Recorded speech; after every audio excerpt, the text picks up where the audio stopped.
Ladies and gentlemen, it gives me huge pleasure to unveil what I'm about to unveil. I'm here with Randy Rhoads, his brother and sister, Kathy and Kelly, and Mr. Scott Ian. And behind us, we have something that the world has never seen. Since Randy's passed, his influence has been massive. In fact, he's the reason I'm here, along with another gentleman who has a booth right over there. His name is Mr. Van Halen. Without him, people like me wouldn't exist. Don't blame them, though. That's my fault, not theirs, but tremendously influential folk. Randy had a famous white guitar. It was built 30 years ago. It's the first guitar to ever bear the name Jackson. It was nicknamed the Concorde. It's legendary. It has been put out there, but it's never been measured exactly. We had the honor to attend the Rhoads' family's house in November. We were able to spend 5 hours with the instrument, measure exactly what happened. And Mike Shannon, who built the original black one, and Chip Ellis, who relicked the Frankenstein, were both there taking these specific details. So behind me, I have something the world's never seen. This is an exact replica of Randy's original guitar. So if the Rhoads family would like to grab this cloth with me, we are going to unveil it right now. Let's go, folks. There it is. The guitar that started it all. This is the heartbeat of the bloodline. Without Randy, Jackson would not exist. To this day, there are 3 things you can count on. Number 1, taxes will increase. Number 2, unfortunately, we will all die. And number 3, every single year, on any magazine worth its salt in the guitar community, Randy will be on the cover. That's just 3 unwritten rules. So behind me is this masterpiece. As I say, this is the reason I'm here along with Edward Van Halen. And it's a wonderful thing. I'm really honored to be part of this. This is a magnificent piece. There are only going to be 60 for the world, ladies and gentlemen. The guy next to me has come home. His name is Scott Ian, a rhythm-playing legend from Anthrax from New York. I'm going to hand this mic over to Scott here. Woo! Thank you. I'm humbled in the presence of the family here, and I got to go back to in the back before they brought it out here and actually pick this beast up, and it's pretty special, and I hope to have my name on one of the 60, right, Nick? Yeah, done. I was lucky enough to see Randy play on the Blizzard of Oz and the Diary tour. Incredible. I was just that kid buying tickets to every show, and as soon as I was able to, start buying my own guitars, I was buying Charvels, and then actually ordered my first Jackson at Sam Ash in '83, and it was a custom painted Randy, and I still have it. So, and it still sounds amazing. So I can only wait to plug this thing into my rig and see what it sounds like. So yeah, I've been playing these guitars 27 years now or something like that, and it just feels really cool to be standing, and actually you guys thought I was important enough to be a part of this, so thank you very much, and thank you guys. Yeah. Kelly Rhoads, people. First of all, I'd like to thank everybody for gathering here tonight on behalf of the Rhoads family.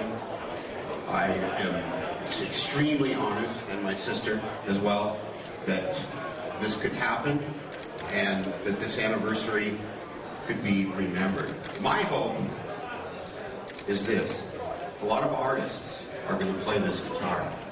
A lot of artists, like Scotty, are going to pick this guitar up because they're going to make it part of their trade. My hope is that a young kid, finds his way to this guitar and he makes a difference like Randy did. Randy made a difference. He raised the bar. Guitar is what it is today because of my little brother.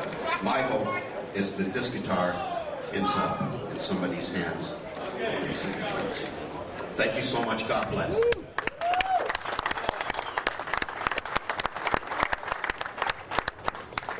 Thank you all for coming. I'm so grateful you're all here. I thank Fender Guitar Company for honoring my brother. You're living him again, making him come back. Thank you all.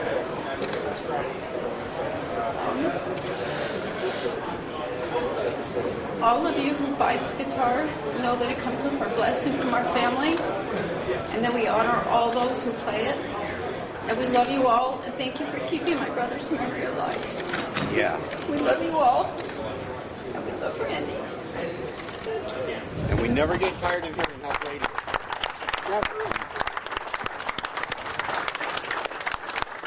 Okay, you can leave now. No, I'm kidding. No, hang around.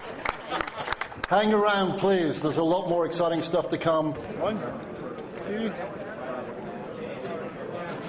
Thank you. Actually, hey, Matt. All right, I'm going to take 3, 2. So I heard you have a great story. You can explain the black tape on the back. Why did your brother put the black tape on the back?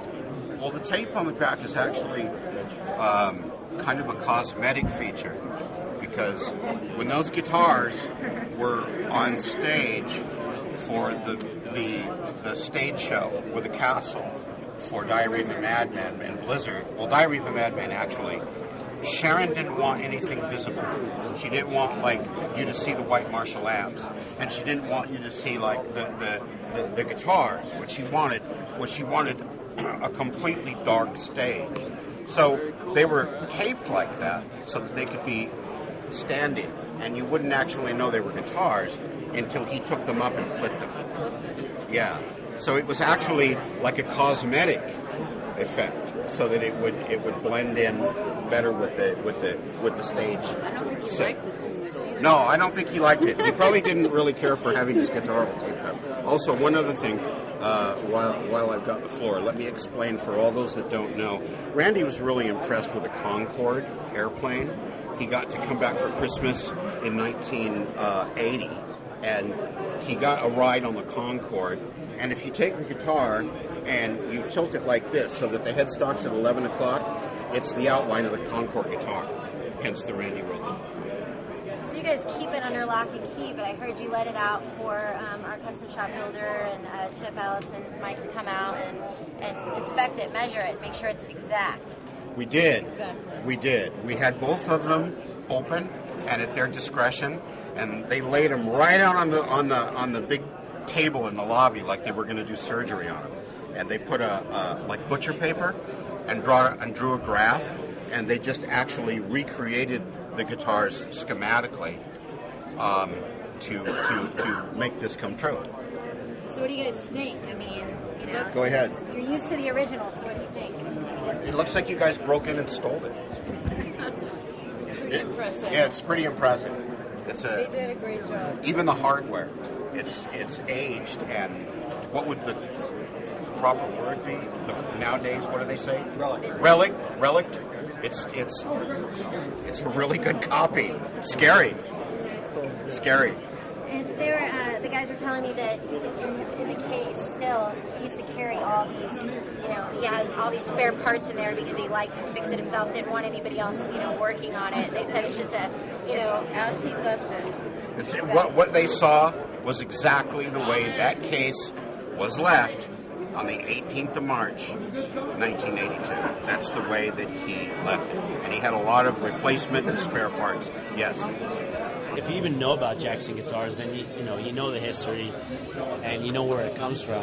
And I'd say 90% of the people who are even going to be at this NAMM show certainly know the Randy Rhoads, even if you're a trumpet player. so they're only making 60, you know, how 60, to have one of 60, I mean, how hard are you going to hit the Jackson guys Well, there's only 59, because one has my name on it already. Sadly, not that one, probably. But, yeah, I'm getting one for sure.